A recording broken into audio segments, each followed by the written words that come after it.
Sir Kaushik साहब, अरविंद केजरीवाल आए, गरीबों की बात करी, भ्रष्टाचार के खिलाफ की बात करी, आइडियोलॉजी की जो बात हो रही है उसमें उनकी आइडियोलॉजी इकलौती थी कि हमें भ्रष्टाचार के खिलाफ आना है।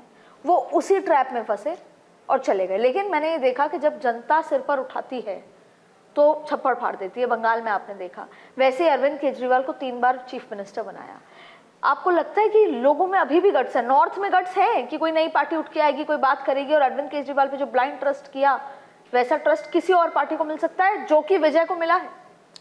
देखो अति भ्रष्टाचार एक बड़ा मुद्दा तो देश में है और हर व्यक्ति उससे पीड़ित भी है। जब भ्रष्टाचार को खत्म करने का कोई भी व्यक्ति जब नया चेहरा निकल के आता है तो चर्चा भी होती है और लोग भरोसा भी करते हैं। अरविंद केजरीवाल के नतीजे के बाद भरोसा होगा? नॉर्थ के लोग चलिए बात मैं वही कह रहा हूँ, जैसे अब जी कितना काम करेंगे भ्रष्टाचार के ऊपर, कितना केंद्र सरकार का सहयोग मिलेगा।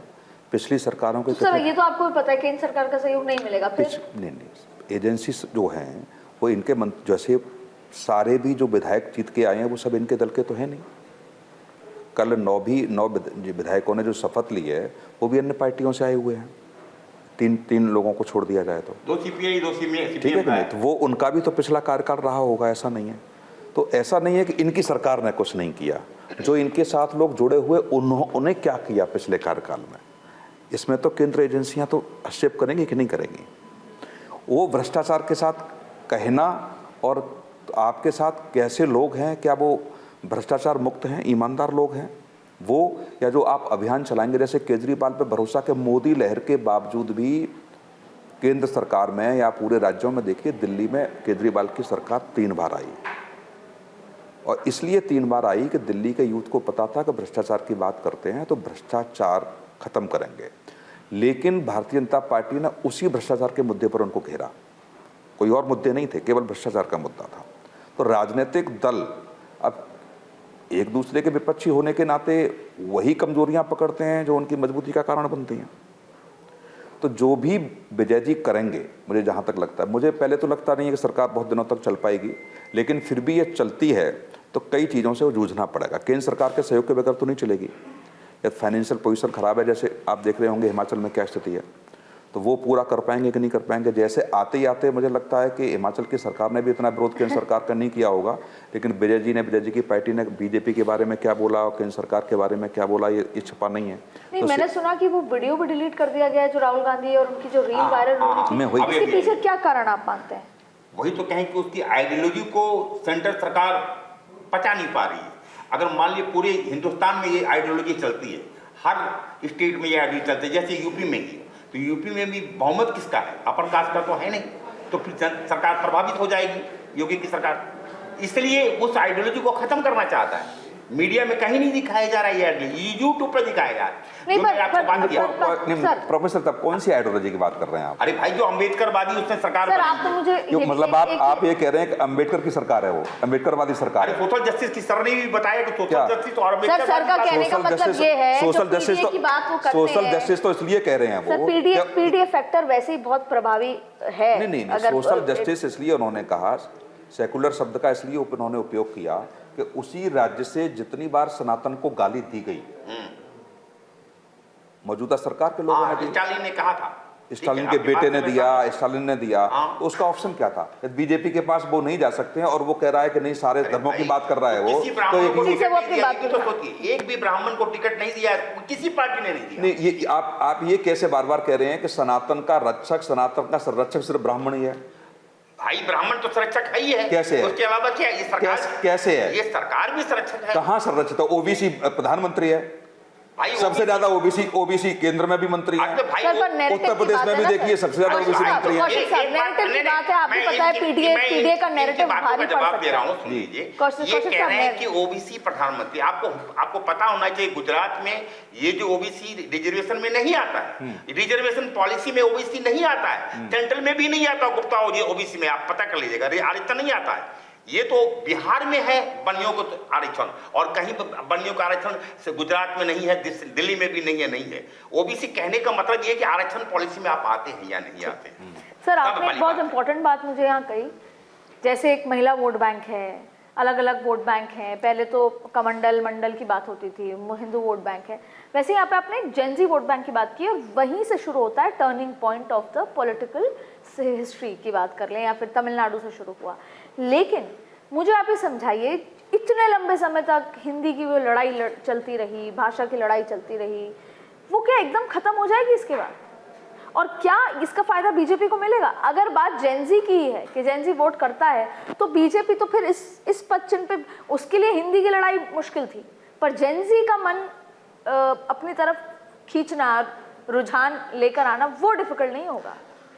देखिए, तमिलनाडु को पर हम बात करें तो तमिलनाडु से बाहर के लोग तमिलनाडु के बारे में क्या सोचते हैं वो नज़रिया डिफरेंट है, और तमिलनाडु के लोग तमिलनाडु के मुझे बारे दोनों में क्या डिफरेंस सोचते बता हैं, दीजिए सर। वो डिफरेंट है। हिंदी को लेकर के जितने आग्रही हम हैं तमिलनाडु से बाहर, वो उतना बड़ा मुद्दा वहाँ रहेगा कि नहीं रहेगा, वो प्राथमिकता जो है इस बार की चुनाव ने ये तय कर दिया कि हमारी प्राथमिकताएं दूसरी हैं, हिंदी नॉन हिंदी प्राथमिकता नहीं है, तो उस पर कम चर्चा होगी और हमारे लिए हम खुश होंगे कि चलो वो मामला सुसुप्तावस्था में चला गया, खत्म नहीं हुआ, सुसुप्तावस्था में चला गया। बंगाल में भी पहले प्राथमिकता बार बार क्या दी गई, महिला अस्मिता, उसके बंगाली अस्मिता की, लेकिन पलट दिया ना, प्राथमिकता बता दी कि हमारी तो डेवलपमेंट प्राथमिकता है, हिंदू की सुरक्षा प्राथमिकता है। वो तो चुनाव में कब क्या पलट जाए। नारी की सुरक्षा प्राथमिकता है। डेवलपमेंट प्राथमिकता तो अभी साबित करनी पड़ेगी नई सरकार को।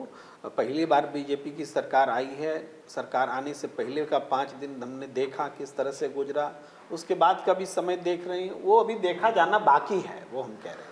और तमिलनाडु को भी अभी साबित करना बाकी, तमिलनाडु ने पर विजय कैसे कर पाएंगे सर? साबित कैसे करेंगे? पैसा तो केंद्र के सहयोग से आना चाहिए। केंद्र के सहयोग में तो तेलंगाना के सीएम से उन्होंने बोल ही दिया है कि अगर आपको वहां पहुंचना है जहां पहुंचना चाहते हैं तो मेरे साथ आ जाइए। हाँ, इसको थोड़ा सा बोलना जरूरी है, आपने ठीक अवसर मुझे दिया। देखिए, जो केंद्र सरकार जो देती है स्टेट्स को, इसके फार्मूले तय होते हैं, ऐसा नहीं कोई अपनी मर्जी से किसी को ज्यादा बंगाल को प्रभावित कर रहा था, बंगाल को कर ये रहा होता है, उसका एक रूल होता है। और नरेंद्र मोदी जी ने जो तेलंगाना के सीएम को भाषण दिया है वो विशुद्ध रूप से झूठा भाषण दिया है। मैं बताता हूँ कैसे झूठा भाषण दिया।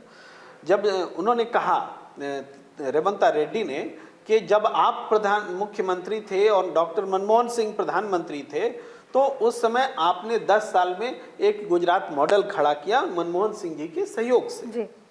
तो आज आप उस जगह पर बैठे हैं, प्रधानमंत्री हैं, तो ये अवसर तमिलनाडु के तेलंगाना की 4 करोड़ जनता को मिलना चाहिए, वो उम्मीद के साथ देख रही है। तो इसके जवाब में जो प्रधानमंत्री जी ने कहा कि हम 10 साल में हमने गुजरात को जो दिया वो हम आपको देने को तैयार हैं, लेकिन ये आपको जो अभी मिल रहा है वो आधा हो जाएगा मेरे पास जो जानकारी है उसके मुताबिक। ये सरासर झूठ है।